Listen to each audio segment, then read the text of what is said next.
So tell me what's going on. How's the week been? What's been happening? You've had some brand challenges. You had a few things going on with Marge and so on. So what's been going on? I look pretty dark, don't I? I don't know why. You are pretty dark. You're a pretty dark person inside.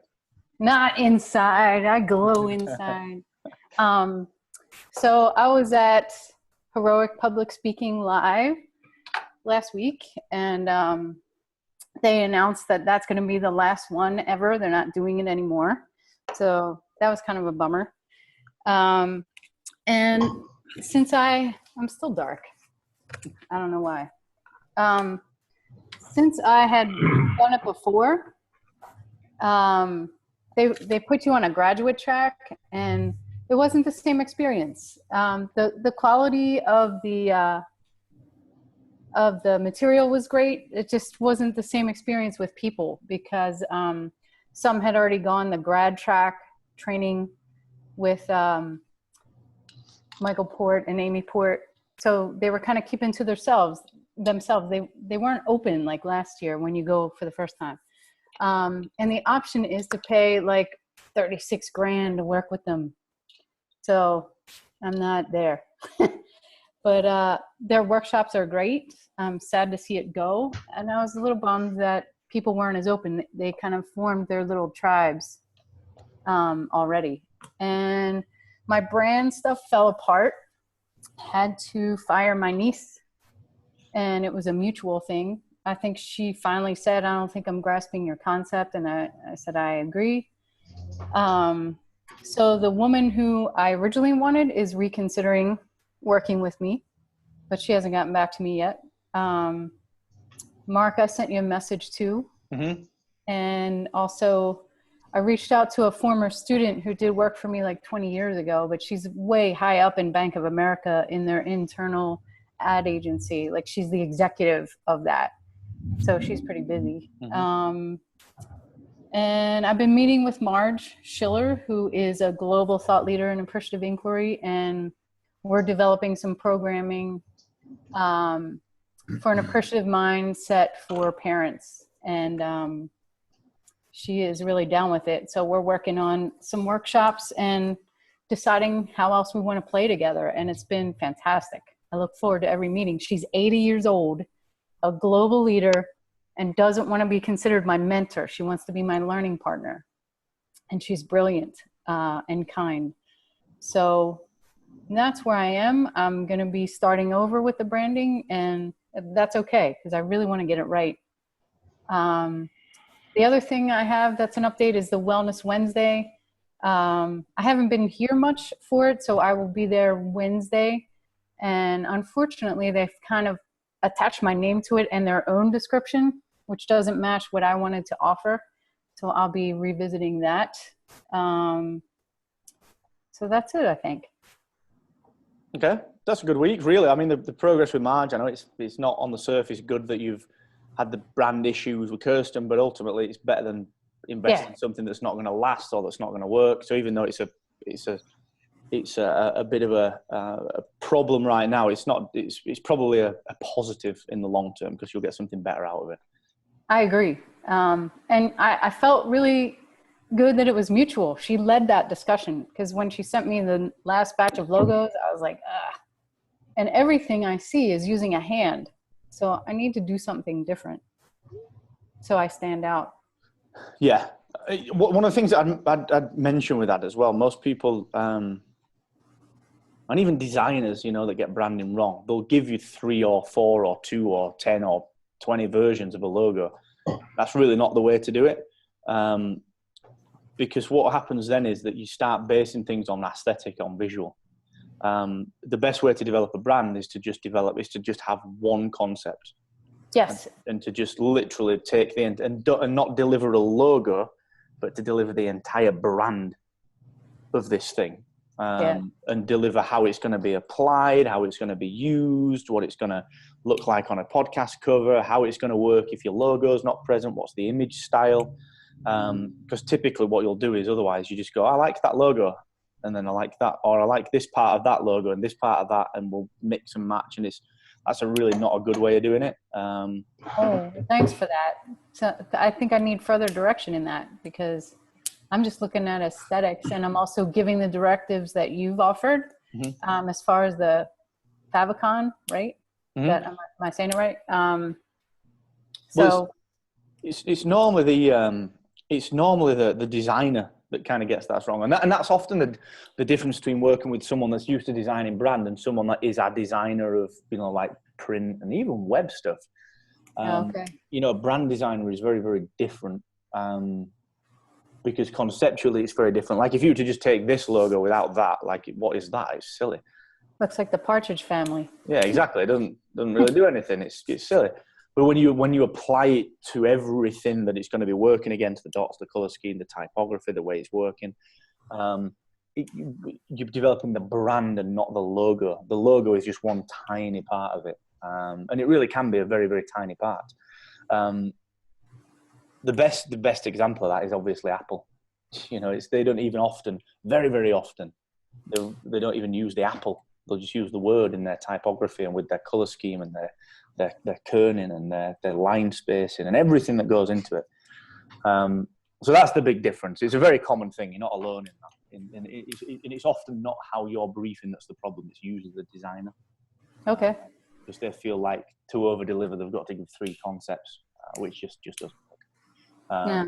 So we can talk. Andrea, Yes. I will validate exactly everything that the professional Mark said, because he's a design and ran a design agency. But before I met Mark, I ran into these issues where I dumped 2 designers, and what I was getting really frustrated at is that I sought out these designers because they had a niche or some type of influence or some type of experience with military folks.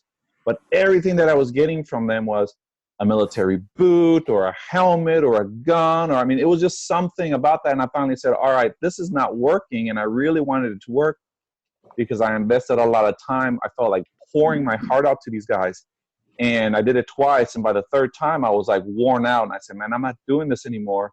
So I actually sought out an individual that had no knowledge of the military. And that was my first question to him. Do you know anything about the military? And he said, well, my grandfather served in World War II. Like, this guy's Croatian. And he said, yeah, he was part of an allied force. And that was about it. And I said, okay, you and I can talk. And the very first thing this guy made me do, which was really interesting, which now I understand is sort of almost the standard, I guess, is he asked me to create a mood board. And basically what I did is got a bunch of images, you know, just clip art or things from the website. And I just kind of give them about 10 images of what I kind of thought this thing was. And it was just random stuff. It had a lot of flags in it. It had a lot of like metal. It had like guys just sort of being honorable. And then from there, he went out and created a mood board, a bigger one with like 25 images. And then he sent it to me and he said, is this the mood? And I was like, no, that's very Army-esque. And so he changed it, and we finally got it to a point where it kind of encompassed what we now know as serve. And I said, yeah, that's it. Then he just said, write me. And I just wrote the guy for, I'm not joking, for like 2 weeks. And I'm like, when is this guy going to show me something? Because I was expecting 3 designs like the rest. And we just sort of talked about it, and literally it just sort of started happening. And I was engaged with him because him and I were on the same page. And 8 weeks later, it was the one logo that Mark just said. The one thing that evolved was serve. And originally it didn't look like this. It kind of looked like I was looking at some early pictures early on, and it looked very different than what it turned out to be. But through conversation and by him understanding what my goal was, we shaped it together. And I felt like you are feeling now, where you know that it's something, you don't know what that something is, but you just don't want to throw an image at it. So I would say and encourage you, take the time to develop it, because here I am now 3.5 years later, right? And I still love it. I still love what it looks like and what it feels and what it stands for. And when folks see it, like I'll talk to folks about served and just SRVD and the whole bit. And then I say, hey, let me go to the car real quick and go get a sticker. And I go get them for them, and they'll be like, oh, that is just beautiful. Or I heard a gentleman say, amazing. And I just was like, yes. And so all that work was poured into it, and the fruit of that just keeps coming back and back and back when you know you've nailed it. So that's my encouragement to you. And that development, that word development, I think it's interesting actually for everyone, is important on that. It's important to develop that style out. So like some of the stuff we do with my new personal brand and some of the other products that we're branding over the next few months under podcast websites, the logo is actually really simple, but it's how it's applied with the brand. My personal brand in particular is very simple. It's literally super simple. And we'd look at it in isolation and be like, what's the point? It's when you apply it and how you apply it and how you use it that kicks in. So we can chat about that tomorrow, Andrew. I've got a few ideas on that one. We're putting some bits together at podcast websites to launch. We're going to be launching something new called My Designer. Nice. Which will include what we got. I can tell you actually, it's top secret, but I'll tell you guys. Because we're good at keeping secrets. Well, exactly. And so we're going to be providing, so we've designed and built this system online to get around all the problems that people have with designers. So as Raf mentioned, what you'll be able to do is you'll be able to choose from an array of things. You'll click on to order something like a podcast cover art. You'll give it a name, like, let's call it, what was that one you did, Cam? Off the Record. You'll call it Off the Record. That's it. You'll call it Off the Record. You'll put your briefing in. Raf, we've even built a mood board in, so you'll be able to drop inspiration into it. You'll have your brand pack there, your colour palette, your typefaces all in one area. And then it'll be a credit-based system that'll just come straight off your account, brief the designer, and it'll all be internalized via your platform. So you'll just get all this feedback. We'll give you a deadline date. We'll give you a feedback date. We'll let you see that if you've not fed back to us in a certain amount of time, it'll nudge the project date on. Nice. Yeah, there's going to be a lot of stuff. What we're going to launch it with a basic logo and then a branding upgrade, where you'll be able to do like just a basic logo, which is what normal designers will do, and then you'll be able to bolt on like, do you want your guidelines, your typography, do you want your color palette set, do you want to do that yourself? We're going to be doing cover arts. We're going to do landing pages, single pages. We're going to do full custom site designs and builds. Show and episode level social packs. So if you came and said, right, I want a social pack for my episode, it's just one pack. Things like ebooks and covers for ebooks. Nice. Yeah, a little bit. So there's something in there we can probably talk on. But it's interesting. So anyway, sorry, we've spent a bit of time on that one, but I think it's been an interesting chat. So Andrew, we'll talk about that a little bit more tomorrow. Okay. Thank you very much. Rick, I'm going to come to you, my wine-toting friend. How's the week been? Tell us about the workshop. Sounds like a 7 out of 10 is a good start. Yeah, it was a good start. It was very interesting to go through it and hear the guys open up and say what they really wanted, which shed some light on the program. We had 10 guys show up for it, which was smaller than we had anticipated, but it was the right guys, so I didn't let that bug me. Definitely informed the next generation of the program, which I'm going to work on today. And it actually opened up some other possibilities for taking some other stuff to them on a more regular basis. So overall, it was really good. Waiting to get the evaluations back, and then I'm meeting with the advisor next week when I get back from traveling this week. So it was good. The thing that was interesting that floated to the top was the 3 themes that came out of it is these guys, at least this group of guys, and as I thought back, I think it's pretty similar for most men right now, is they really are hungry for how to be more confident, how to feel more connected, and how to communicate. And so those are actually some pretty good entry points for the workshop, because if you don't have the confidence, you don't know how to communicate, and you don't feel connected, then how are you going to be better men? How are you going to do it better in the world? So yeah, it was really good. So good. I give it the reason I said I give it a 7 out of 10 is lots of stuff I learned about, doing this at a college. So some things I'm going to make sure, because we got in the room and it was a huge conference room with a conference table in the middle. I'm like, oh, no. I told you I needed a room that was pretty empty where we could stand. But it was luckily the tables all had wheels on them, so we just moved them out of the way. But just things like that. So the instructor was very happy. So that's the more important thing right now, but it'll be interesting to see the feedback from the guys. So So yeah, that's where we're at. What else is going on? Leave tomorrow to go to Portland to work with my potential future business partner on rolling out the stuff for corporate. And just as we got on the call this morning, I got a notification back from the Good Men Project that our article I submitted next week is getting posted today. So yeah. So, well done, man. Yep, that's where I'm at. It's all good. Good. Well done. Well done. What's the next step for the workshops then? Like, have you got any more in your pipeline? What's the kind of the next? I've got 4 calls today to make to 4 different schools to do follow-up. 2 of them have already been given the monetary proposals, so they're waiting to see if they can get that stuff through. So that was cool. Both of them were quoted $2,500 for the day, so they didn't seem to blink an eye at that. So that tells me it's in the right space to do 2 or 3 workshops in a day. So which will be a lot for me, but I'd like to keep it to 2. But if I needed to do 3 initially, I'm seeing it as more of a way to like continue to flush out what the program looks like and go from there. And they're all West Coast. I'm only doing it on the West Coast right now. So yeah, that's where we are. Good, man. Well done. It's all slotting into place. I like the message as well. That message, that marketing angle, the whole messaging around the workshops, it seems to fit well. So well played, dude. Really impressed with that. Well done. Cool. Good stuff, man. Raf, I'm going to come to you unless you are otherwise engaged with them, their children. I'm going to give you a second or 2. 1, 2. You all heard me count. That's his. No, he's not here. So, oh no, he's back.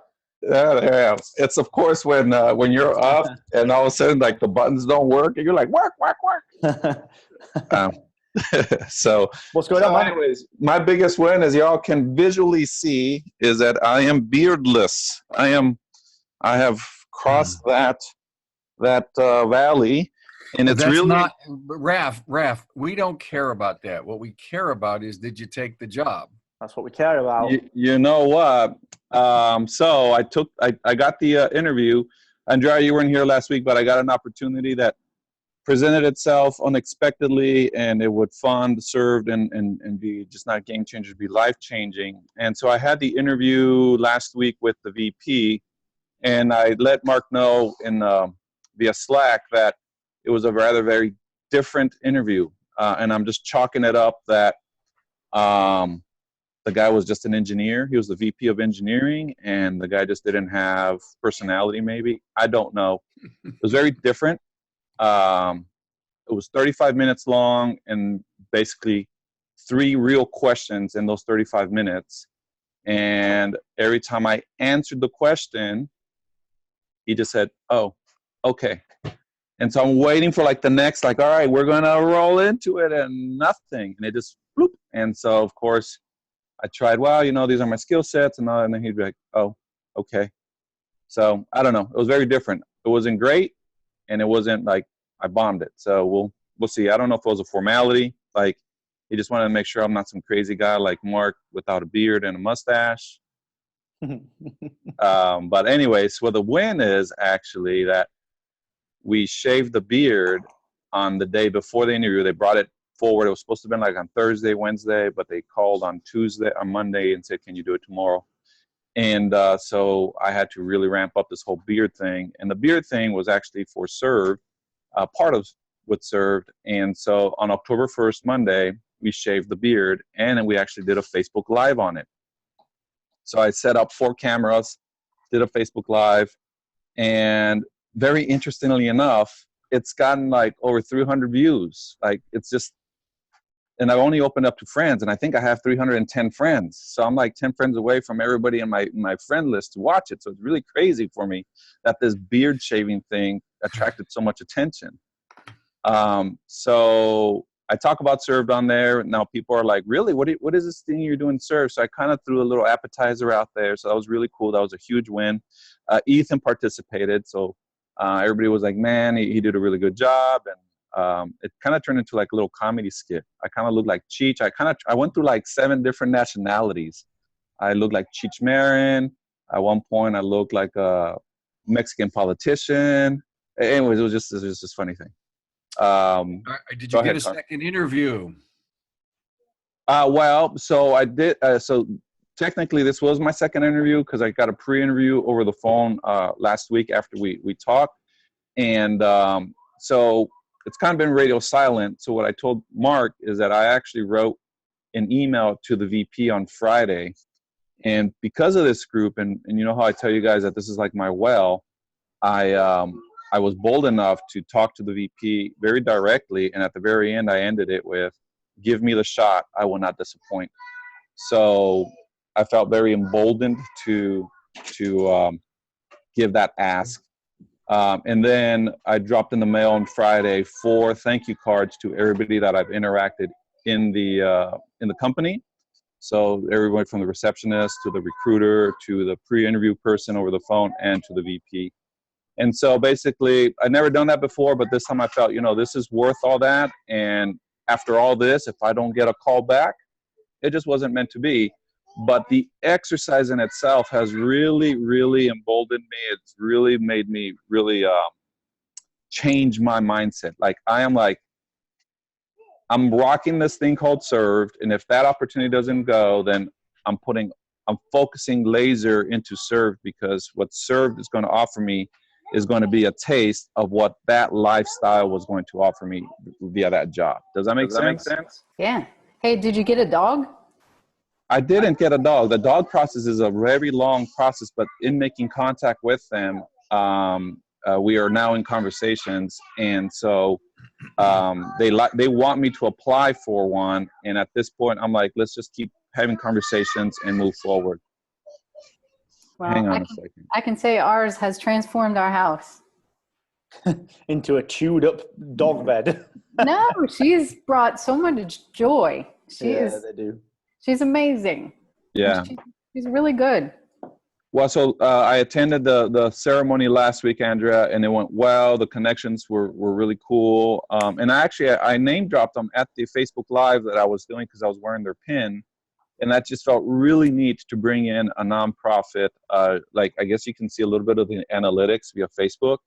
And as soon as I mentioned that nonprofit, where it was not just about me and about the beard and Served, it was this huge spike of a reception. So the elements that we've been working on for 3.5 years are all here and just pressing forward. So I'm super excited.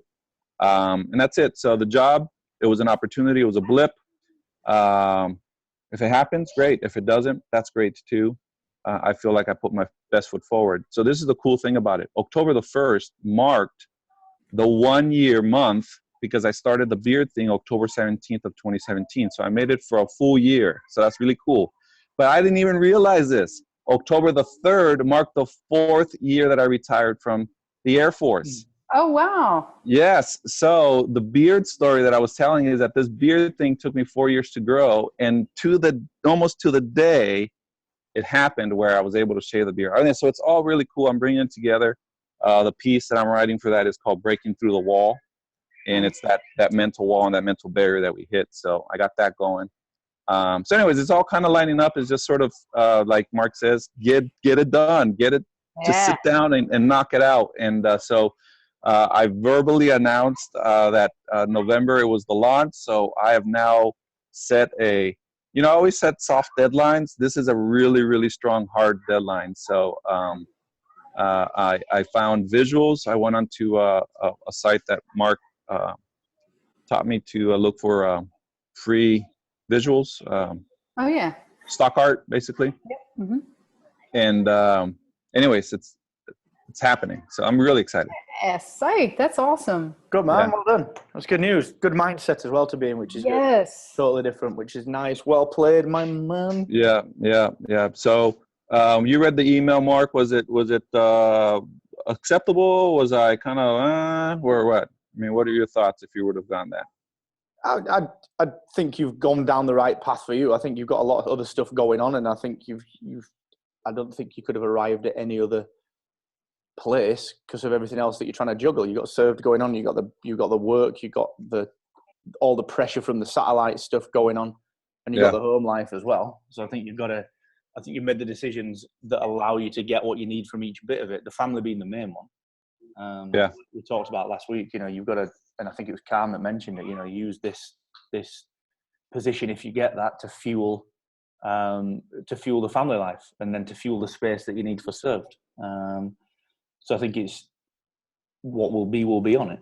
Yeah. And what's interesting is that before I would hear the same words, but I didn't really understand it. I understood it, but I didn't understand it. Now I get it. It's very focused, not foggy. It's very focus is the word. It's just everything's in perspective and in focus and in alignment. Did you ask for a timeline About what? The job. So this is kind of weird. He said, "We'll get back to you in a few weeks." And that's when I was sort of like, "Oh, weeks? Like, who gets back to someone in weeks?" I'm getting the "I'll call you, don't call me" thing, right? And that's why on Friday I said, "You know what? What can I control?" The guy gave me his email, and then that's why I shot him that email. And then I said, "You know what? There's an address on this card. I'm sending everybody a thank you card."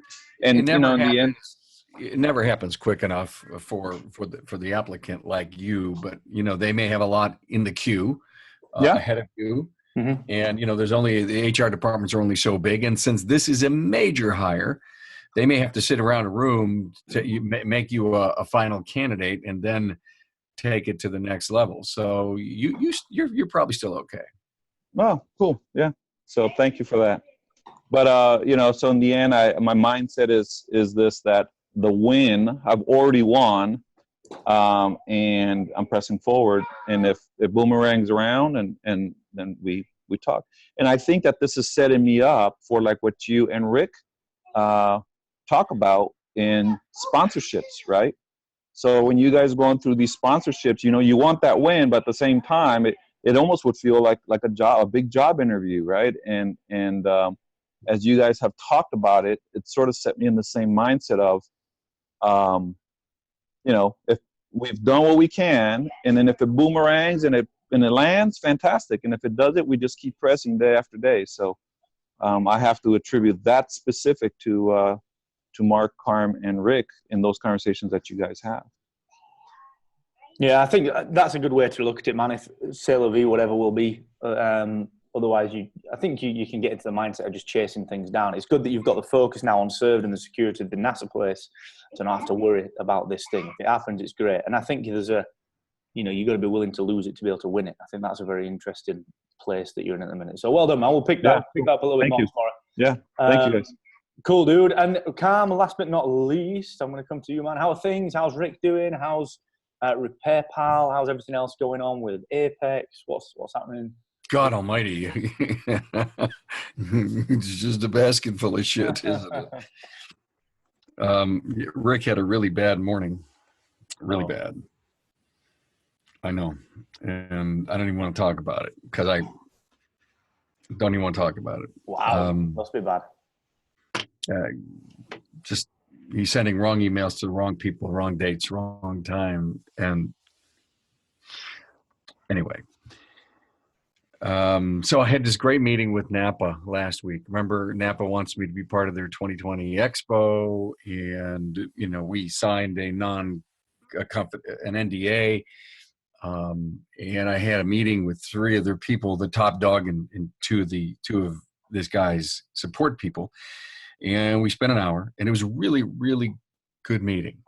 I think I was able to bring my credibility to point for them and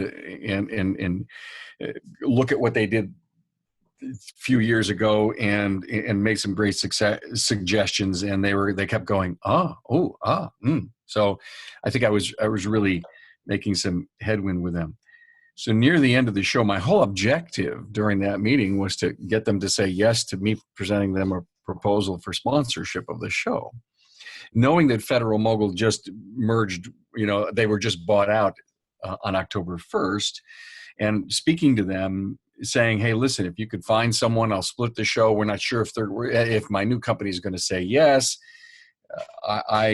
So here's what I've been thinking about it, doing some outlines, and basically here's my proposal for them. They're going into budget talks right now, and the guy said on the phone, he says, "God, the quicker you get this to me, the better, because of budgets." I know exactly how big corp public companies are about. So I basically what I did is I outlined, and I may have gone too far, and this I'm sitting on this for a few hours, but basically I said, listen, you can come on board and have exclusive sponsorship for 2 years, which will take us right up and through the 2020 program. Well, if you don't like that, well, you can come on board for exclusive for 1 year. Again, trying to feel their budgetary thing out. Well, and if you don't like that, then you can come on board with half sponsorship for 2 years. And if you don't like that, you can come on board for half sponsorship for 1 year. I'm trying to give them totally some options, knowing that, hey, we want to do this. We're not sure what we're going to do. Instead of saying, oh, Carm just wants to be us exclusive for 2 years. It's not what we want.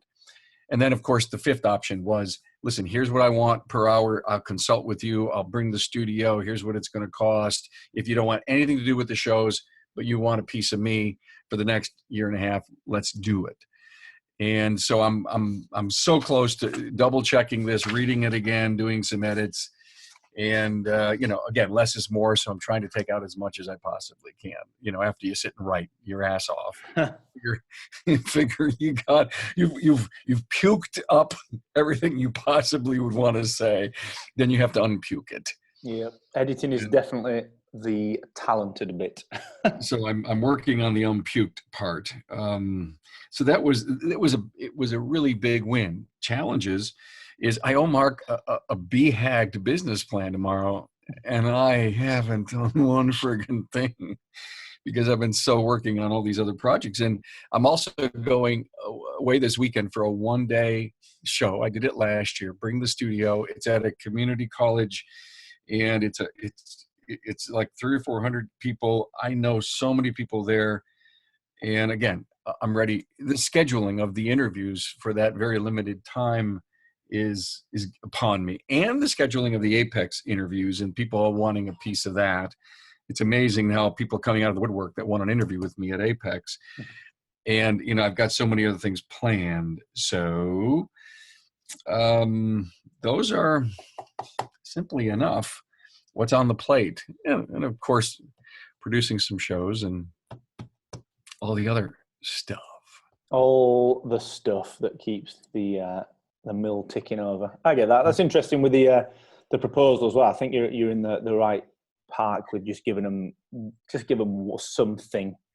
Just give them one thing that you can really lynch to. I think open the negotiations up if they say no to that one. So it's often easy to give them like one package, maybe a second one, but give them one. You mean my option? I got too many options on the table. Yeah. I'm always a big fan of the old Amstrad pricing. I don't know if you know Amstrad, but they're run by Alan Sugar, the apprentice guy in the UK, and they used to price electronics in a very specific way. So what they do is they price the model, like the normal model that was just the thing that everyone had, and they price it at say $300, which was kind of like the market price for this, whatever this thing in particular was. And then what they do is they price their premium model at something that was just kind of a stretch, like it was maybe just out of reach, like just a little bit, but they loaded the value up so massively disproportionately that you got, like, rather than say if it's a tape deck, like an old tape player, you wouldn't get 2 tape decks, you get 2 tape decks and 2 extra speakers, and then the wood, what I mean? But Mark, that's what I did on the 2 year. I threw a bunch of stuff at them if they did the 2 year exclusive.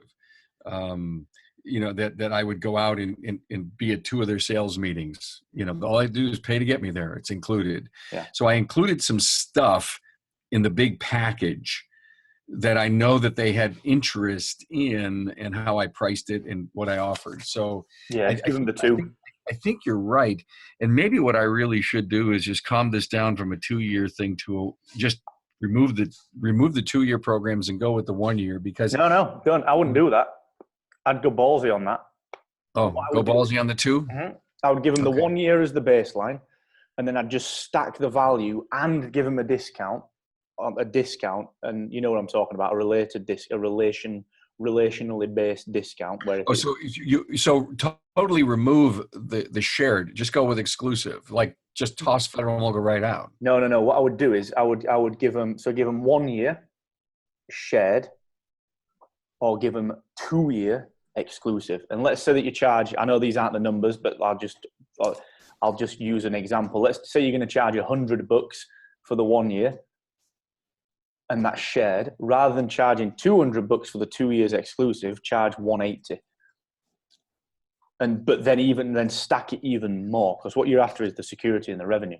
So I would give them, because what that does is it gives you a sandwiched middle ground. Then you can negotiate either on cost, you can negotiate on terms, you can negotiate. Yep, you're right. I got a place to go. You know what?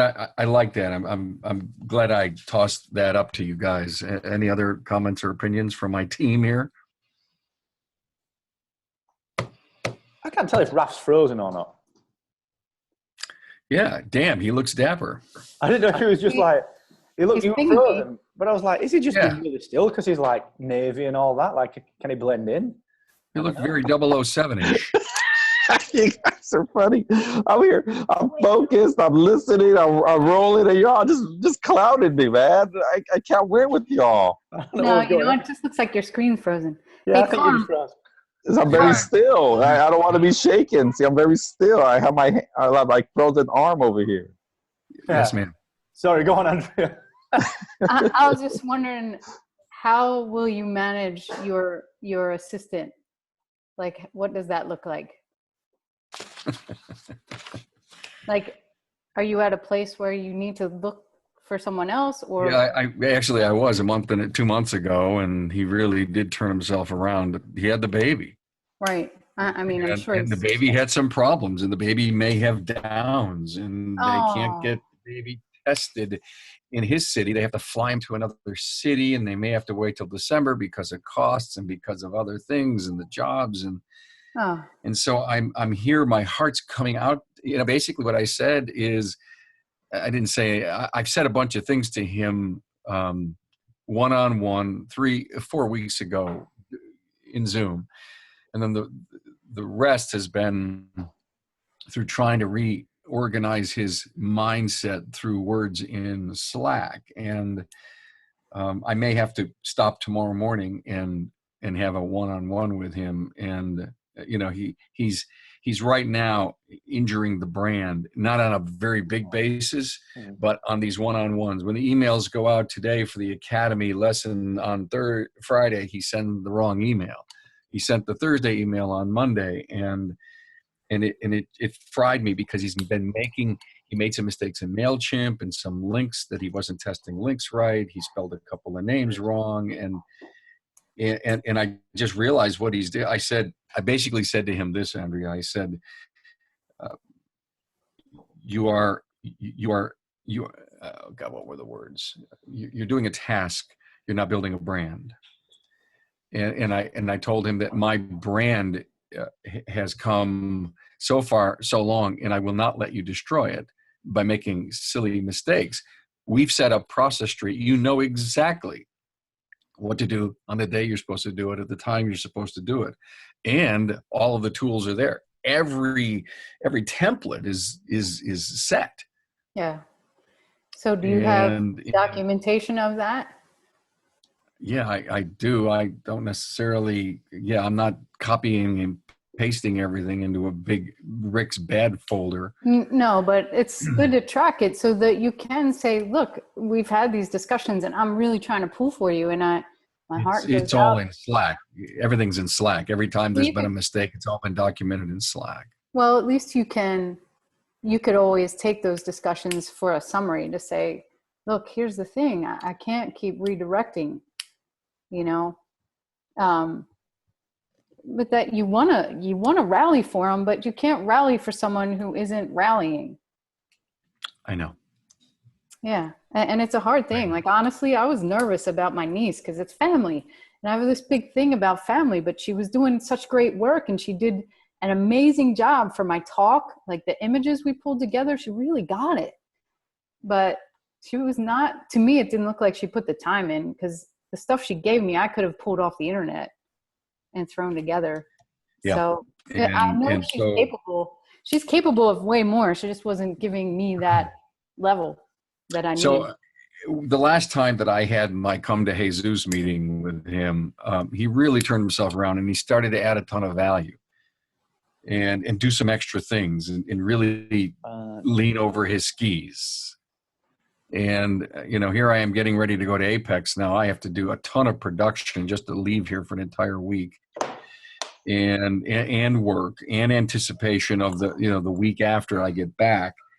I'm not ready to, I'll take 75% of Rick than no Rick at this current moment in time. And hopefully I can get him grounded in producing better work. And I, 3 kids, this baby may not be perfect. And I feel my heart bleeds for him and his wife.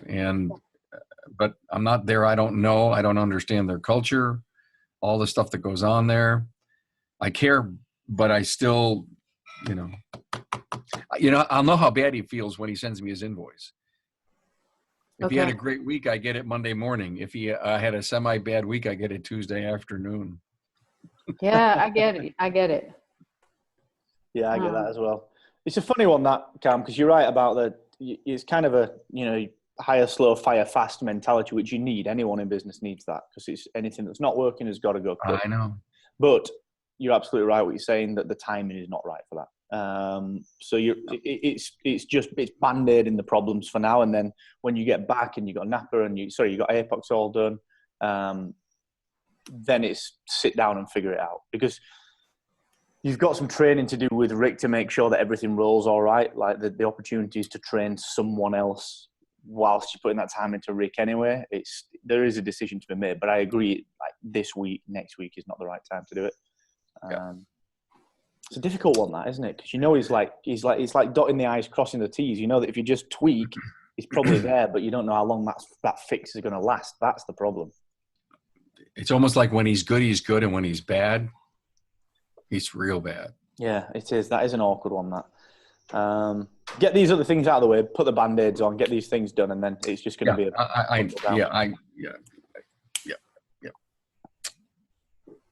Okay, kids. Good chat. Well, I want us to talk. We can talk about this next week. I was going to talk today about kind of baseline kind of content audits. With January coming up, I always like to kind of set up for the next year. I was thinking about this, considering like where everyone was last year compared to where they are now, and everyone's moved a hell of a lot. Everyone's done such good stuff. So it's kind of got to move into the idea of running some content audits and how to do it, and just starting to tidy things up for the next stage, which inevitably comes with the enthusiasm that comes in January. We digressed a little bit into the branding stuff, had some good talks there about Rick and some of the sponsorship stuff. So what I'm going to do, I'm going to put that in for next week, and we'll talk about that next week. But we can use the remaining time to finish up some of that brand talk. So I'm making a note of that one. And just kind of finish up some of that brand, like how to brief and what to generally look for with that one. Well, I think one of the people, like if you look at a lot of the online business people, their branding is shocking. And I mean, bad. If you look at even people like Pat Flynn, it's only really recently that he's got his brand on point. It's been terrible up to then. It's just not been good. It's always been consistent, but it's not visually been that good. The challenge that comes with that is that to keep refining it means you've got to keep investing in it. You've got to keep spending on it. And obviously, we don't want to be doing that. We want to be getting that right from day one. So I think when it comes to working with design people, even Cam, like from your side, and Rick from your side, when you're designing these workshops, I think the thing to do is consider how you're going to start to use these things. So it's kind of back to what we talked about, Cam. When you were doing the off-the-record cover art. For the record, off the record. Yeah, for the record, yeah. And it was very much like in isolation. It was kind of like, okay, there's the cover art, which is why oftentimes when you're doing something on 99 Designs or Fiverr, you're not seeing things in the context of how it's going to be used. You're seeing this one individual piece of it, and then you don't see, well, actually, if I apply that and it sits alongside remarkable results, there's a bit of a disparity there. It's not going to work. It just doesn't fit. So I think one of the big things that everyone's kind of got to consider is that visually, how do you want to be represented? How do you want to, how can you get you to be running through that visual side of the brand? And Carm's screen sharing. What's this? This is Thanks, Carm. email. I love email. What did I send? What did I share? Oh, We got hang on a minute. everything, man. We got it all. I love a good email. This is wonderful. Show us more of this. Yeah. Listen to learn just one thing. Reply, forward, reply all. I'm tuned in. I am on the record for the record. Anyway, I'm looking at Carm's taskbar. Judging. You were definitely judging. Oh, look at all the windows open. that poor RAM, that's going to struggle. Yeah, it's so I think you've got to look at the kind of system, and I think that's a real key point, is that when you're briefing a designer, what you're trying to do with the brand, and any design that even works in isolation, is what you're trying to do is you're trying to create a system that you can use and that you can implement and that you can build and that moves forward with that, so you can develop it further. In an ideal situation, you want to go back to that person in 2 years and not say we need to redo the logo or we need to redo the design. What you need to be able to say is, okay, we're going to expand that. Maybe now we add some illustrations into it, or we add another color palette for this new product, and it kind of grows and it kind of develops. It's quite an interesting, pertinent point at the minute. We're doing some branding work for some of the new product stuff that we've got. We're doing some work for the hosting platform, and we literally this week, in fact Friday, just decided to rebrand podcast websites and the academy entirely from scratch, purely because if we don't do that, the new stuff would be beholden to the old stuff, so it kind of lets it down a little bit. So I think part of the stuff that I was talking about last week with the vision, Andrew, I don't know if we talked about that, but I'd asked everyone to basically put like a vision together of the business, like where will that be in 1, 3, 5 years time? You know, just get a vision, kind of a broad strokes of what you'll be working on, what the products you'll be selling, a true vision of what you're going to be doing. And I think that brand plays in nicely into that, the brand part. I think the person that's really got it dialed in particular, Raf, I think is you, because it's your identity is not the center of everything. It's actually a belief system, and it's a message, it's a tone of voice, it's tonality. And that actually, you could just black and white stamp the Served logo on something. It wouldn't matter. It's black and white, it doesn't matter, but the tone and everything would still be the same. So I think it's something that as you guys step into that vision, and Rick, as you move into this men and masculinity thing, you know, how is it going to sit alongside what else you're doing? You know, what you can't have is two very distinct things, because then it becomes confusing. It's, well, how does this tie together under the Rick brand? And Calm, you know, with your stuff, I think there's an exercise, not now, but in the future, where actually visually it becomes a little bit more consolidated, where you step up into being the network and the brand, where at the minute you've kind of got your logos of the things that you used to do, and you still do, but the remarkable results as the linchpin, because that was the first thing. You know, it becomes, everything else has got to become equal to it kind of in the future. Yep. Which I think is interesting. So with that in mind, I think, Andrea, I'm really keen on helping on that front. Start to think about what you're putting out as being more of a system, you know, more of a series of kind of related components that come together. I've got it. It's finally taken me this long, but I love how you're forcing me to do one at a time, but it's really using appreciative inquiry and positive psychology across, you know, home, school, work, and play. Mm-hmm. And I'll do one at a time, but there's programming for schools, there's programming for work. And if I get to play, that would be stuff for transforming how athletics is done right now. Exactly. Yeah. And it all fits. Now, one interesting point that I would suggest is that, could you feasibly remove any of your logos, and this is a real tester, could you remove any of the logos that you've got from everything that you do, and would people still know that it's you? Yeah, because the overall arching theme is raising humankind. Exactly, but also even visually, even if there was no context, if it was just one slide, visually, would people know it was you? That's the thing. That's the thing to strive for. That's where I'm at. I need help with that. Yeah, but most people get that the other way around. Most people will say, actually, well, yeah, of course they do, because it's got my logo in the corner. Okay, well, if you're using like Arial font and you're using the same base color scheme as everyone else, even just a variation on that color scheme, you know, like the JCB, what they call the diggers, you know, the kind of land excavators or the cat excavators. They use that yellow, and that's a trademarked yellow. Like this blue is a very specific blue, and it's the same blue that's on there. It's interesting you say that, because I've been digging into brand research, and the Kind Bar is one that's closely aligned to what I would like, but they use, I think it's fascinating, but they use different colors in their logo, and then their different products come packaged in the different colors of the brand. There's also, but every package looks the same. The logo's the same, and they're just dressing it up based on, I think, the flavors inside. I think they're trying to relate the flavors to colors. But the thing is as well that what you can do, and I'll show you kind of a little bit behind the scenes on my stuff if I've got it, because it's hard to articulate what I'm getting at when I'm talking about a system, a visual system. So give me 1 second. Rebrand. Mark, while you're working on that, I got a question. So, you know, there's various variants of red. I have this one red shirt. It's fabric. How do I find out what color that red is? Just ask the supplier. They'll know. Oh.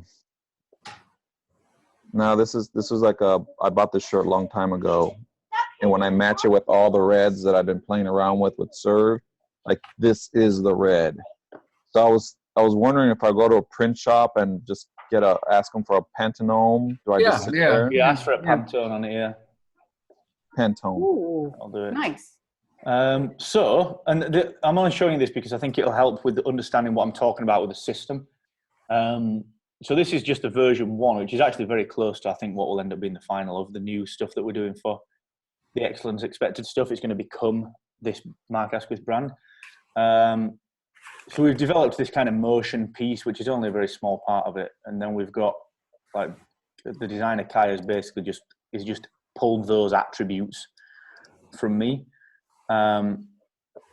See, this is the funny thing. Now, this is a logo. It's simple. There's nothing to it. It's not actually a logo per se. So when you look at that, you think, well, actually, there's not that much point in it. I like the TH in the end there. But notice how it's getting thicker. Yeah, it's growing. Yeah. But the kicker is, it's actually when you start to introduce the systems and the colors. So it would have been easy for someone, Kai, to develop 3 versions of a logo and me sign off on 3 versions of it. But instead, what we've been working on, and this is just version 1 of it, this is not even been developed, is that you end up with a big, hard kind of set of typefaces, a set of colors. But then you also end up with this kind of way to apply it. So suddenly, it becomes a brand. It's not the logo. See, the difference is it's the brand. Yeah. How you build a system, like suddenly, and then you end up with this kind of scenario where the things that, if I could, once people know this and I've put it out enough, I will be able to remove this Mark Asquith bit from it, and people will know that it's me because of the colors and the way that we've systematized it a little bit.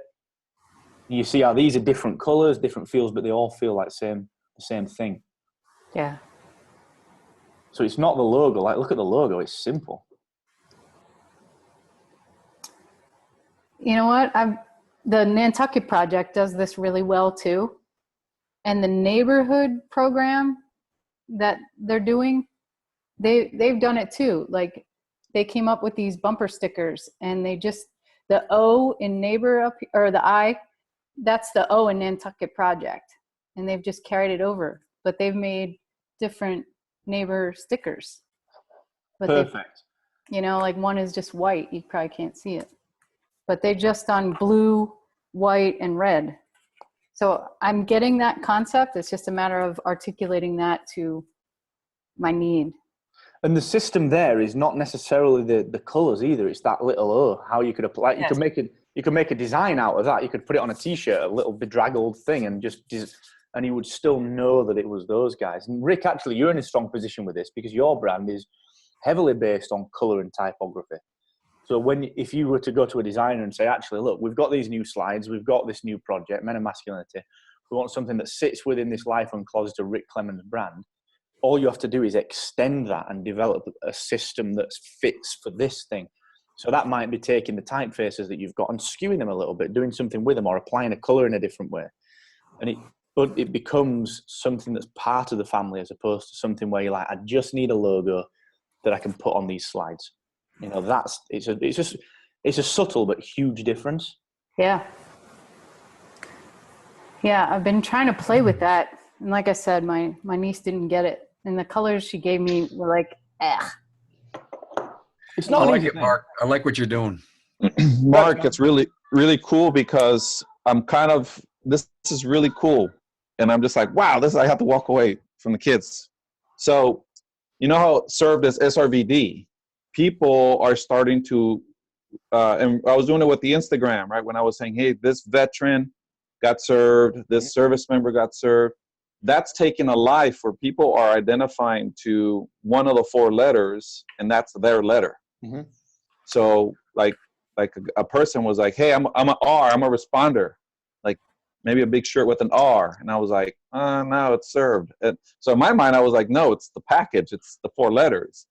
What I'm learning from you now is maybe I should tease that out and have a big S. And that's a shirt or something that people rock. Because that's a really good point, actually. I'll share this again because I showed you a tiny bit of it there. Just give me a sec. And it's something that I'm interested in as well, because where you can start to pull out the various elements of it. So if you look at this sort of stuff, and as you go through, actually, this is some of the base level promo stuff that we might end up doing.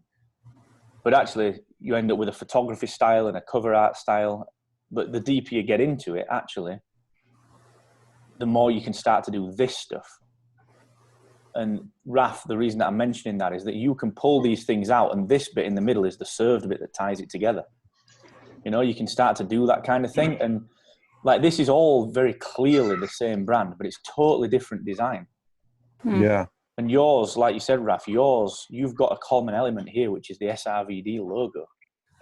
But notice on this one, my name's not even on it.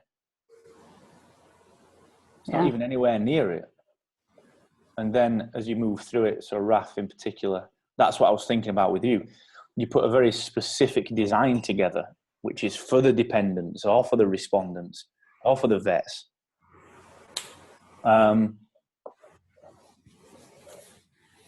You just, you muted there, Raf. I can't unmute you. There we go. There you go. I was saying it's all part of the same family, but each pillar has its own unique differences and challenges and stories. And that's what I'm finding out about, where like I talk to dependents and they get all excited because they're like, wow, I have my own platform. I'm like, yeah, that's right. You have your own platform in this. I actually call it pillar. And that I'll start identifying. I'm like, we're all kind of the same group, but we all have our own story, our own challenges, our own unique perspectives on all this. And that's where you start briefing things and thinking of things a little differently. What you're not doing is saying, I need a new logo design or I need something. What you're saying is, I'm going to take this brand that I've created and I'm going to just develop it. And I'm going to add this one part, which is still part of the family. And the reason it's part of the family is because it's using one of the colors that are in the color palette. So when you're talking to designers and you're talking to people about this, you never ask them for just the 2 colors that are in your logo. You ask them to develop a 6 or 7 color palette. And you might never use the green. You might not touch the green for 3 years, but one day you'll be like, and it's there. And suddenly it's seeded in and you know it's going to work with the red that you've had for 5 years because it's part of the palette that was designed. So there's a lot to think about with it. But I thought it was just worth, because we didn't have time to dig into the content stuff, I thought it was worth just finishing up on that one. So I'm going to wrap it up in a second. With each of us talking tomorrow, so we'll talk about some of the vision stuff. Andrea, like I said, I'd asked everyone to put a bit of a vision together on what they're going to be doing in the next year, the next 2 years. What does that business look like? What's the organizational structure look like? What will we sell in? What does that entire thing look like? So we're all booked in for tomorrow. So if you guys need anything, just give me a shout. But yeah, we'll be chatting tomorrow. Anything else before we wrap up? Any thoughts on what we've spoken about? Mark, real quick, I'm going to share my screen because I think what you just talked about is actually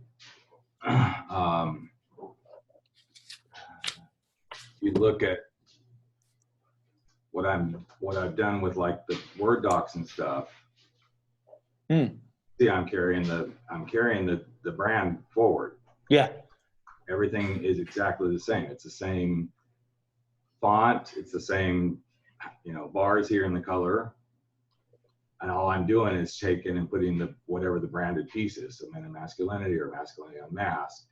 And even when I don't know if you're going to be able to see, you guys see my homepage.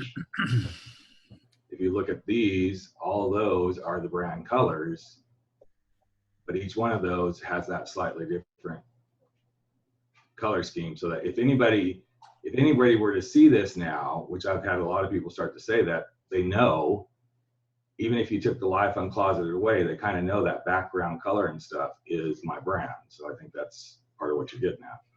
Yeah, definitely is. And the really cool thing with this is that with this Masculinity Unmasked piece that you're working on here, you could even then, if you take it one step further, not that you need to, but I'm saying that there are options in the future where you can say, you know what, we'll create a little icon for this thing. And that, anytime we're doing a Men and Masculinity program, that icon's always in the corner, so you know what program you're on.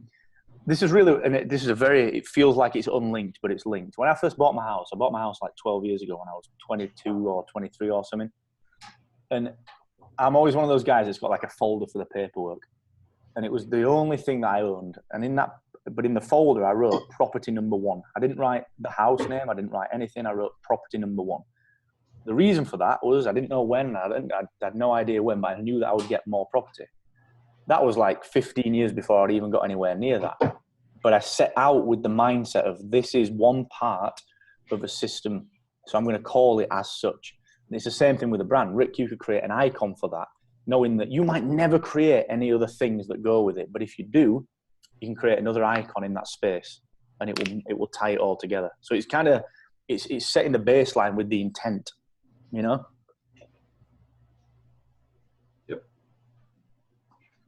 Cool. Right, guys, I'm going to wrap it. I've got a cheeky train to catch, maybe in 11 minutes if I make it. So I will see you all tomorrow. Good session. Andrea will talk, and we'll talk about the branding stuff. But everyone else has got plenty to talk about as well, so I'm looking forward to it. And just hit me up on Slack if you need anything overnight. Break on 3. Break on 3. Later. Break. Bye.